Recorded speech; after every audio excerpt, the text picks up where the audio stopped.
So I want to say, there used to be a time before this contemporary world that we're living in now held a lot of different values and different understanding for Indigenous people. And for Haudenosaunee people, we based our way of living from our ancestors, our stories, our way of being in the world, of our worldview. And many times, we would sit with our elders and we would hear stories. We were, living more communally. We would be living with our mothers and our aunties, and we would, be living in a whole different setting. We used to call our lodges longhouses, and this time of year in the winter time would be the time where we would slow down and we would start to share more of our understandings of the world, more of our understanding of the natural world and where we came from and who we are as Indigenous people. And to learn and pass those teachings on to our children. One of the most beautiful things that we understand about who we are as Haudenosaunee is that everything is about relationships and how we do those relationships. And when we, because we're Mohawk people, we have addresses for everything, and it's a beautiful thing, right? We address the natural world through Dnaagdawenmag, the words that come before all others. And we talk about that and affirm our relationship with all of those beautiful things in creation, starting from the people and, because they say, what I was told is the people are kind of like the weakest ones. We're very vulnerable. And creation supports us and takes care of us and nurtures us. And if we weren't here, nature would still continue on in the way it does. So all the beautiful things in creation we need and we acknowledge and we greet with love and respect.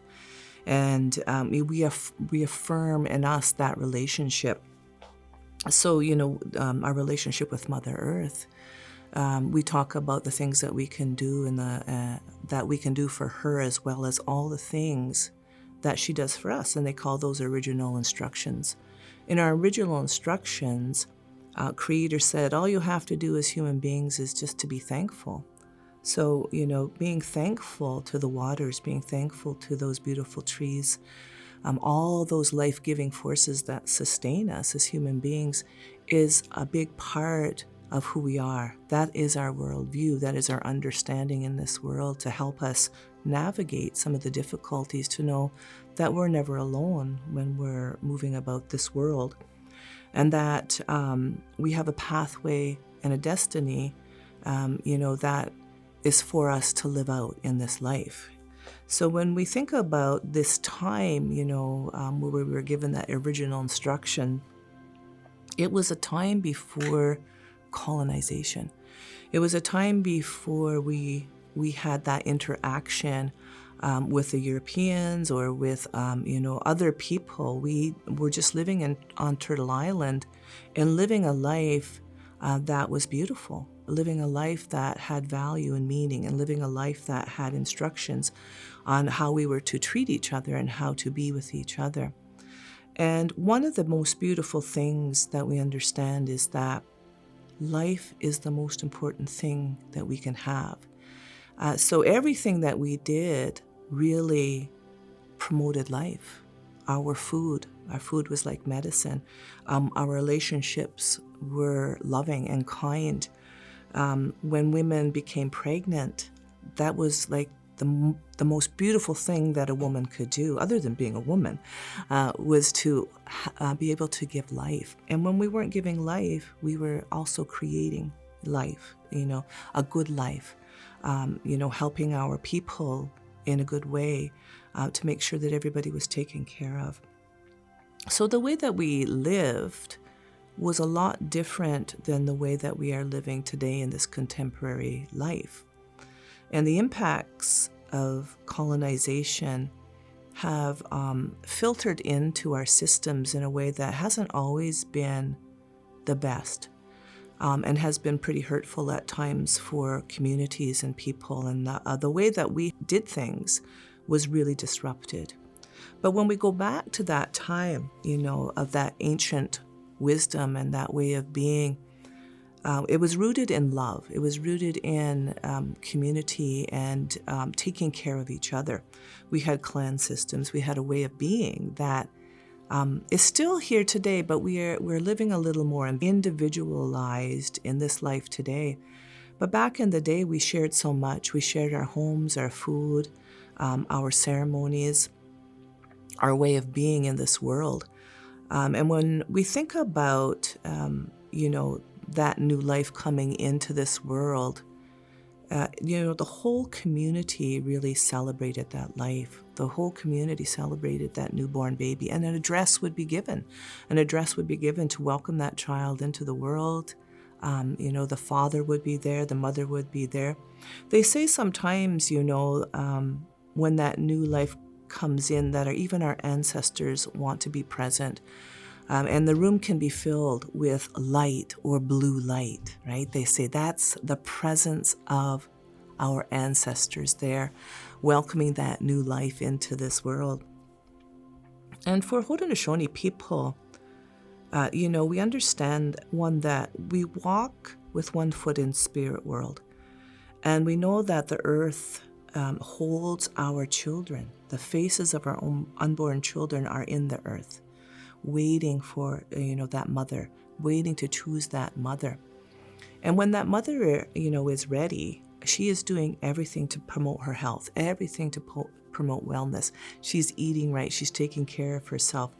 She's in a loving relationship. And not only is she taking care of herself, her extended family is taking care of her, making sure that she doesn't work too hard, maybe making sure that, she's getting the proper rest and care. And when that new life comes into the world, it's like there's absolutely nothing more important, right, than that continuation of life. And when those babies come in and we hold that baby, right, the first thing we want to do is smell that baby, right, the newness of that life, the softness of that life.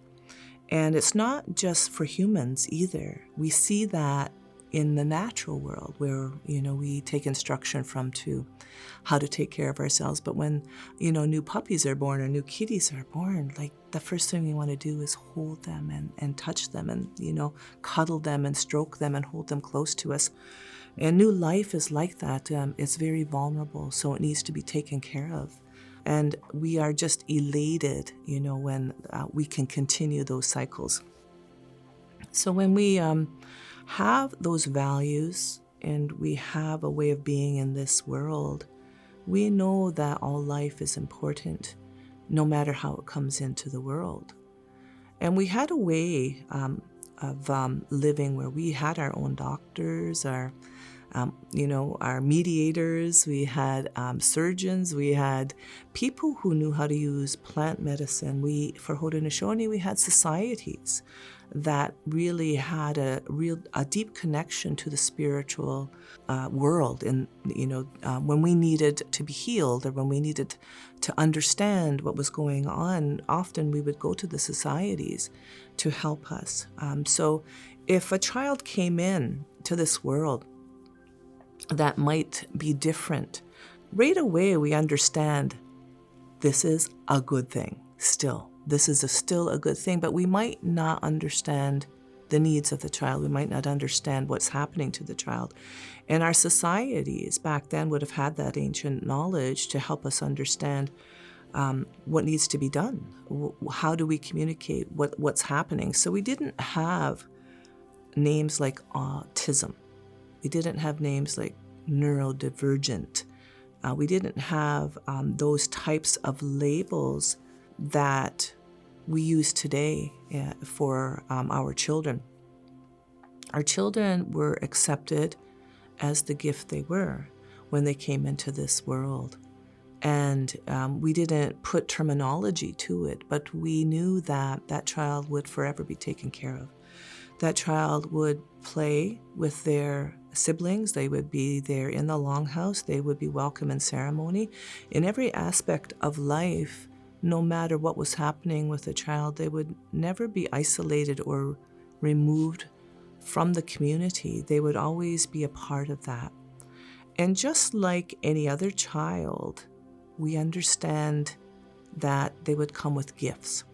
So each child is different. I have 8 grandkids, and each one of those kids is different, and each one of those kids have a different gift. So we have to learn how to keep our children safe and to help them understand their gifts.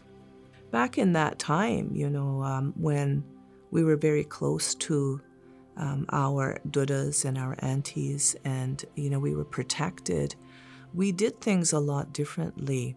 Parents didn't discipline their children like they do today. They would send their children to the uncles, or they would send their children to the aunties, or the dudas would help in that.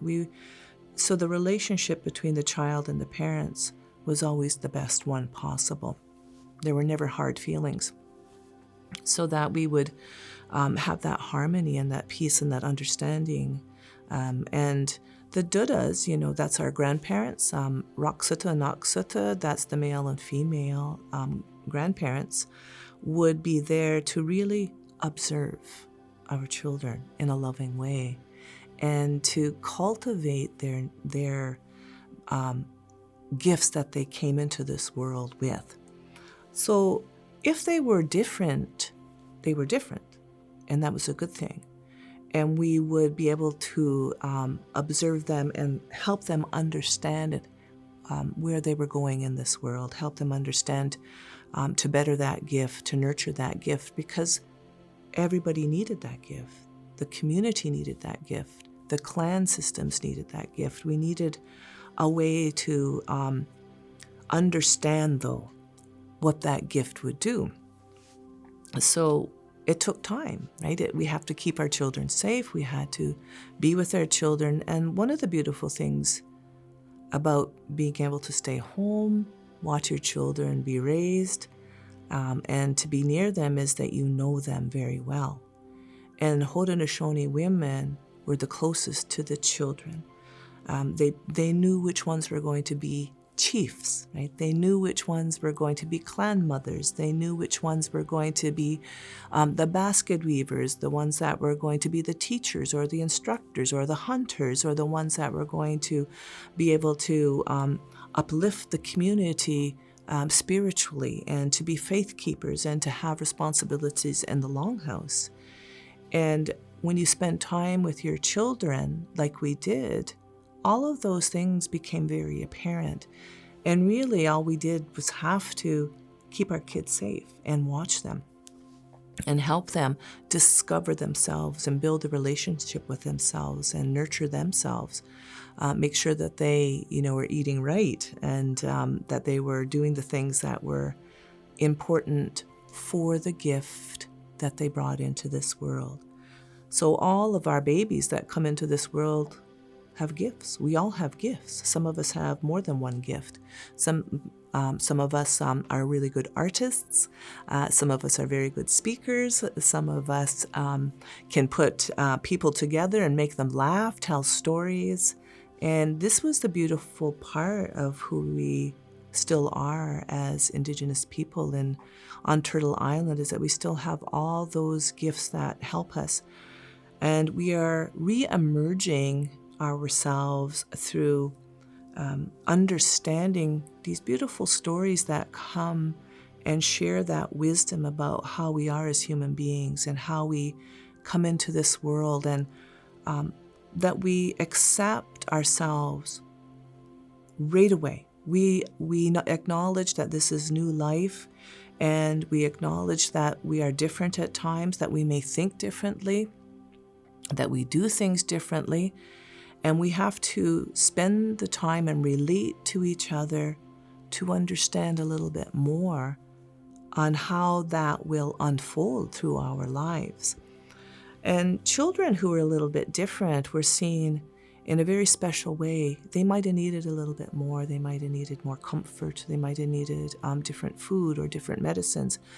And those societies that helped us with our children, who could tap into the spiritual world, would get the answers, from that spiritual realm to help the parents, to help the clans, to help the community understand what this child is bringing into this world.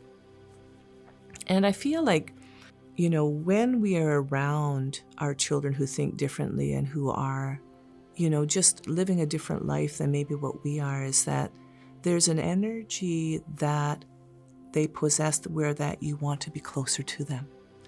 And I feel like that is love, ganarunkwa, that they are of the purest form, right, when they come in. And when they have that special quality that they want to share with the community, it's the love that's there. So ganarunkwa is the medicine that binds us together, the love that sews us together in our community. And those children are doing that. They bring us together. And you can't help but smile when you're near them, and you don't even really understand. You just feel this beautiful flow of energy. And it's much like when you go out in creation and you feel connected and you feel that unconditional love, that our children who are special in that way, they bring that to us. They make us feel connected. They make us feel loved. And all we really have to do is stand beside them and allow that energy, to consume us in a good way.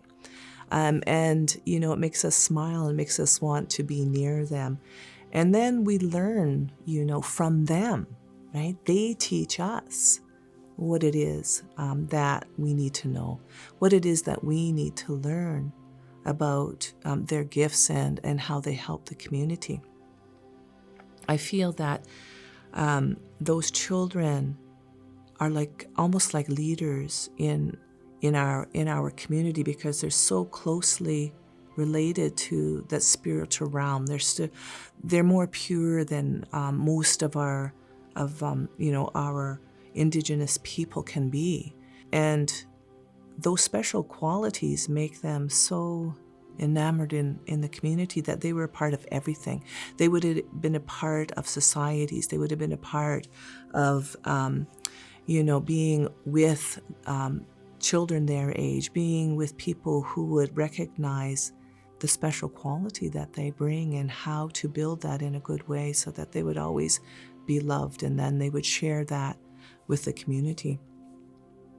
Our shiny children, and I know that we'll talk a little bit more about that, come in a way, and they come at times when we become lost as people, and we need that guidance from them. And, many times we feel like we know what we're doing, we know everything, we can, we'll tell you what to do, we'll teach you, but that's not the way Indigenous people are. We need to learn, and we still continue to learn. And even as individual people, we have these beautiful life lessons that will come to us at any time of our life to inform us of the things that we need to do as human beings, how we tap into that beautiful energy of Creator and move our lives in that direction. As we go through the different stages of our life, we are informed by different teachings and different ways that the Mother Earth will send messages to us and help us and lead us in a good way. All of creation is there to help guide us. So when we develop these relations with ourselves and we help our children understand how they develop their relationship with themselves, we're creating a foundation of love, a foundation of guidance where they can be happy and healthy and joyful and experience this world in a way that they need to experience it. Most human beings have those five senses that we really make sure that we use when we're out in creation. We can smell the woods. We can smell the different medicines that are out there, the different types of medicines. We can touch those medicines in a good way. We can feel the bark on the tree. We can feel the smoothness, of our skin. We use those senses in a different way when we're out, and it fills us up spiritually, right? Those smells fill us up spiritually. The way that we live our life is very conducive to wellness and helping ourselves feel connected and interconnected to this world. We don't have to be independent. We can't really be independent when we have so many of our family around us. And I always tease my coworkers. If you want an annoying family, come to my family. We're a Wolf Clan family, and we're always together.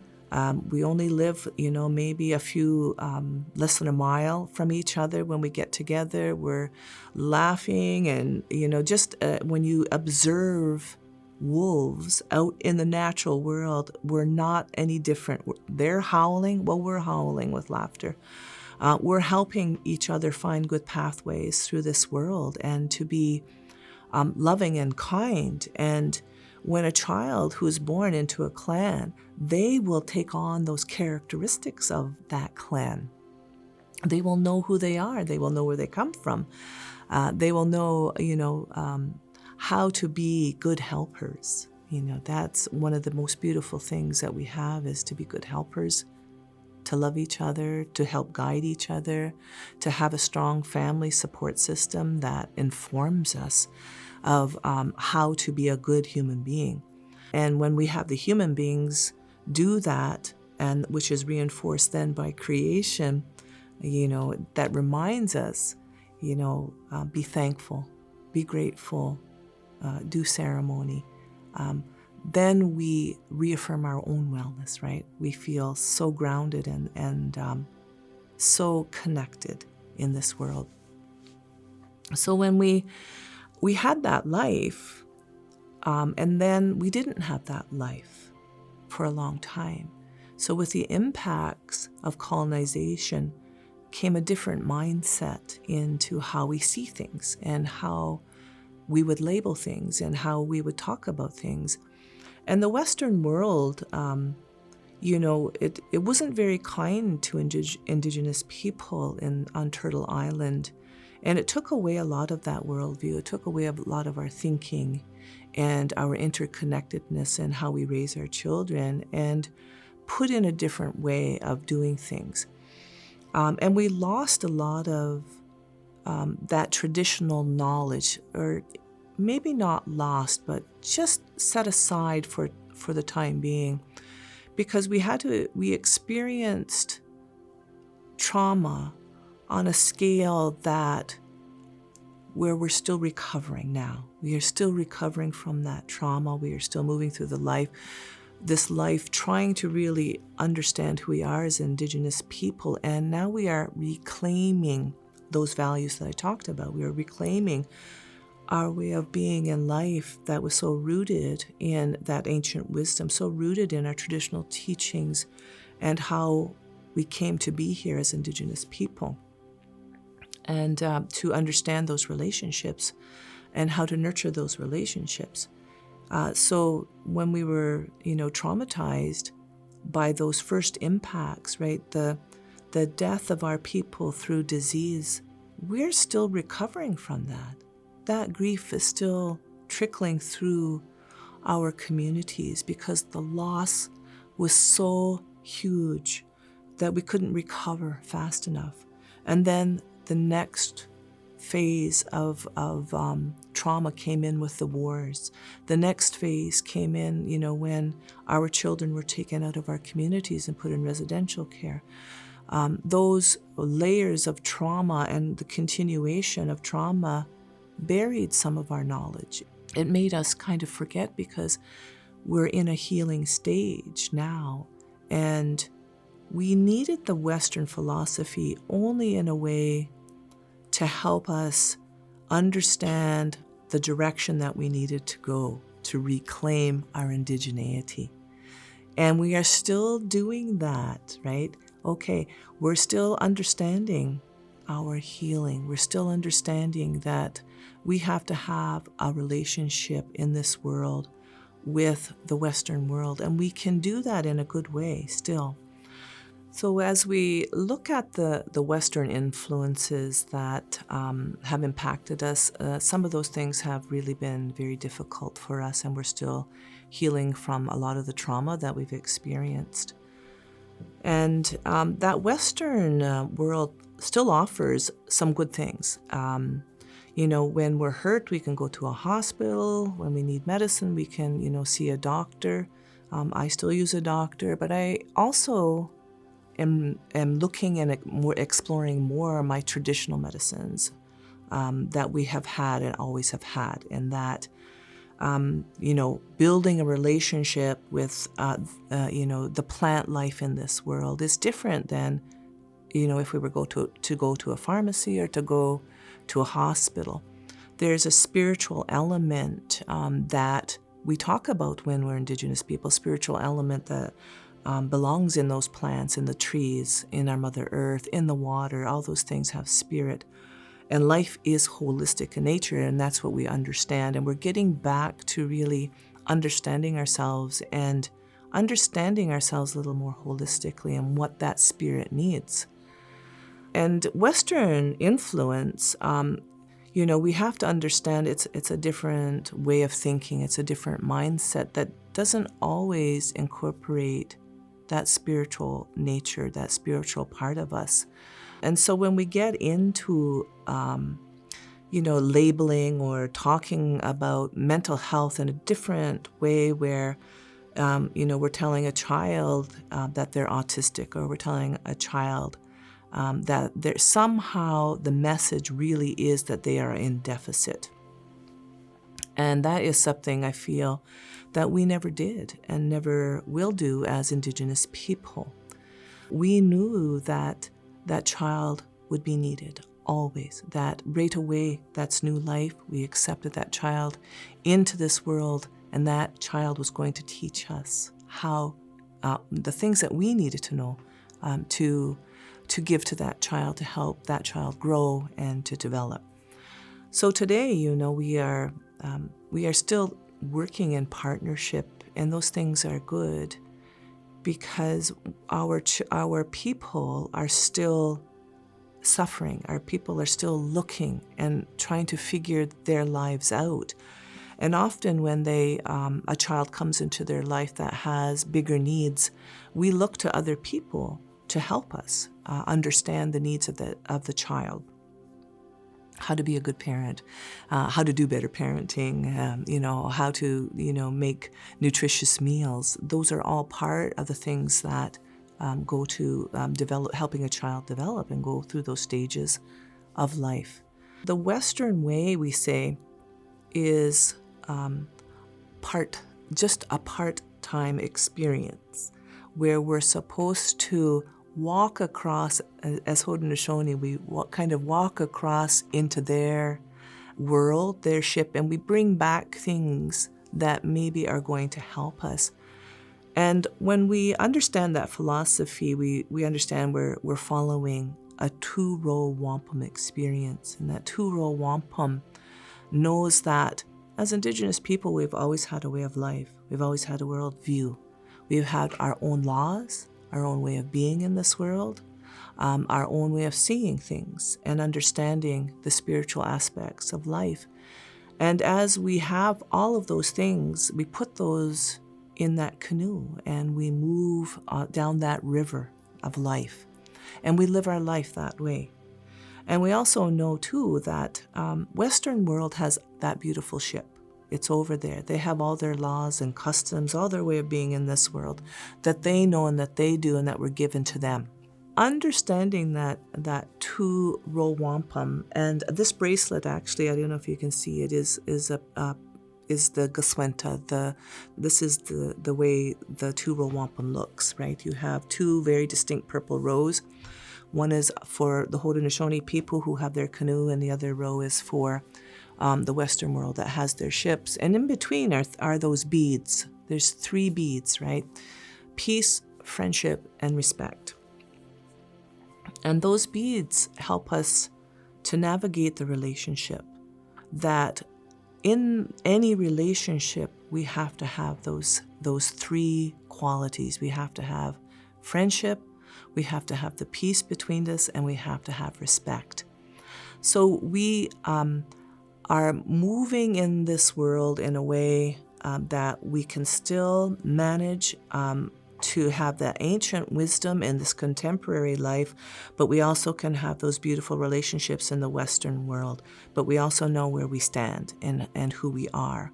So when we step across those three beads, we're really cultivating a way of being where, maybe Western world has some information that we can use, that we're going to bring back. We're going to come back across, into our canoe, and we're going to talk about this and how is this going to help our people, and what is this going to do for our children. And many times, because we are still healing and we are still trying to navigate, this life in this time, we often need that help. We need to understand what's happening in our communities and why these things are going on. And when we bring that information back, to our elders and to our community, we can start to understand that maybe these things can help the parents. Maybe these things will help our children until we remember that ancient wisdom, until we remember how to utilize that spiritual aspect of who we are to help our children in the way that Creator gave to us. So those ways are there. And at times, those relationships will get tarnished. They will break down, for whatever reason. And they say that this is the time where we understand the covenant chain, we say. A covenant chain is like a chain that ties our canoe to the ship. And they said we'll make it out of that beautiful silver. That silver that, at times it won't rust, but it will tarnish. And we understand that relationships tarnish. But we'll get out that cloth, right? And we'll shine up that relationship, and we're going to make sure that we renew the peace, friendship, and respect so that we can work together, so that we move together in a good way for the best possible outcome for our children and for our communities, and for the continuation of our healing that is needed in this world, so that we can use our knowledge, use our teachings, use our traditional way of being to help other people understand that there is a different way that we see this world. There's a different way that we are in this world, and we want our children to understand that they don't have to feel at a deficit ever, that our Indigenous children are a gift when they come into this world, and they remain a gift throughout their life and throughout the stages of their life, and that they will grow and nurture, and that they will become into their full potential without feeling like there's something wrong with them. And when you label and you put people in a box, or anybody in a box, it's hard to get out of that. It's hard to live a life where you're not somehow dragging that feeling along with you, that there may be something wrong with you, that you are different, and different is not good. And we don't want our children to feel that way. We need them to know their importance, that they are loved, and they'll always be loved, and they'll be taken care of, and that we accept them on their terms, and that we will learn from them the things that they will need in life. And that we will have our elders remembering and helping us to remember the teachings and the way of being in this world that help us define the relationships that we need and that we want.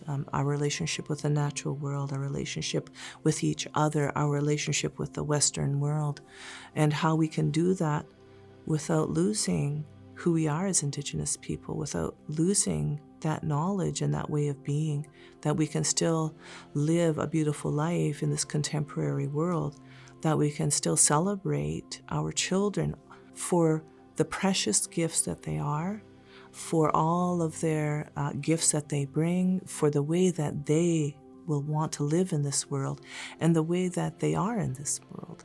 And that we will continue to learn as their gifts start to, emerge, that they will take care of us. as they age. They will help us as they age. They will help our communities be better, more connected. They will help us know what we need as we navigate our lives, in this world, as we move and as we grow, and as everything is ever changing.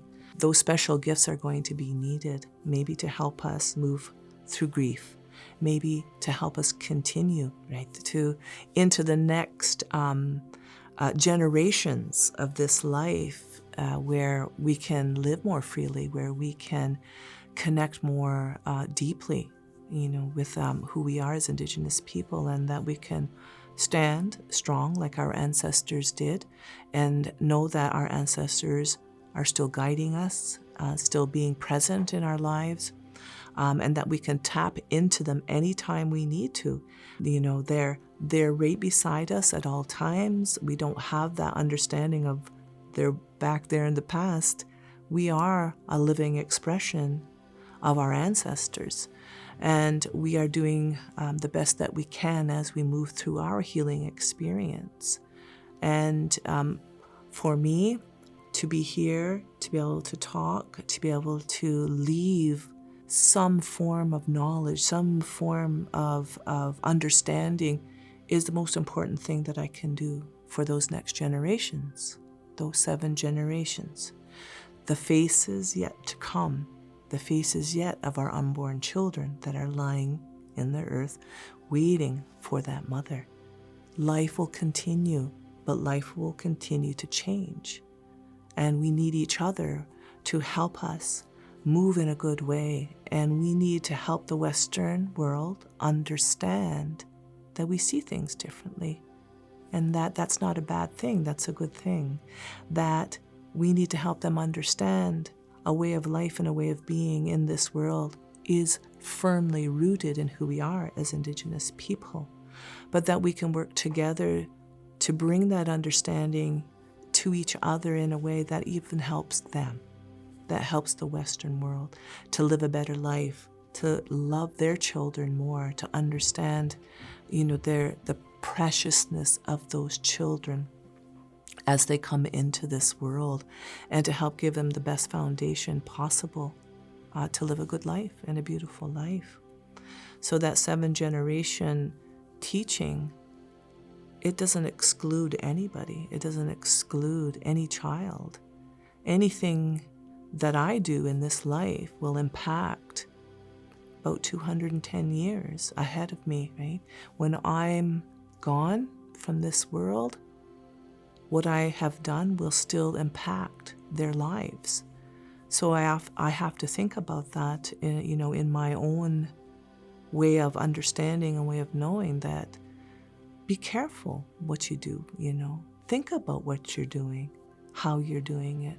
Think of what you're thinking for those next generations, to support them and to nurture them and leave a legacy that will help them, know how important they are and how much of value that they are, that they can live a life in this world and discover and continue to discover who they are, and to build that relationship with each other and with themselves and with the world.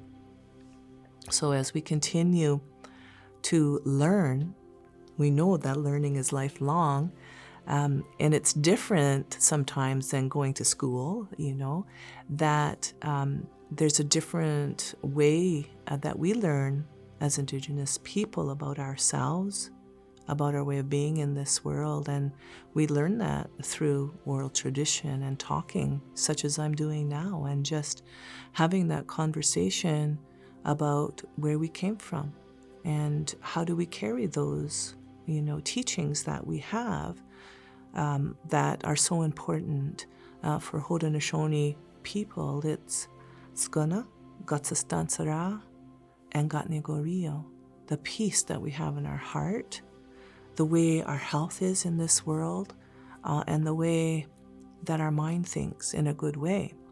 Those things are so important for the next generations, to make sure that they're not going to war, that they're not fighting, that they're taking care of themselves, that they're rooted in a foundation of peace, that they have all the things in this world that will keep them well and healthy, and that they will be, as a collective, so strong together, and that their mind, keeping that mind healthy, staying away from those mind changers that might make us think differently, and to heal in a way that creates a foundation for love, so that we can continue giving that to our children, and to move in a way that helps our children realize their potential in this world, to be them true selves, to be authentic, to, no matter how they come into this world, that they are needed and that they're wanted, and that they will be a part of this world in a way that leads it into a good way of being, a good way of thinking, a good way of renewing who we are as Indigenous people through bringing the new life into this world, right? That new life is so important. No matter how it comes into the world, it's life. And that we'll foster that in a way where we are supporting each other and continuing our way of life and way of being in this world. So, nyawa.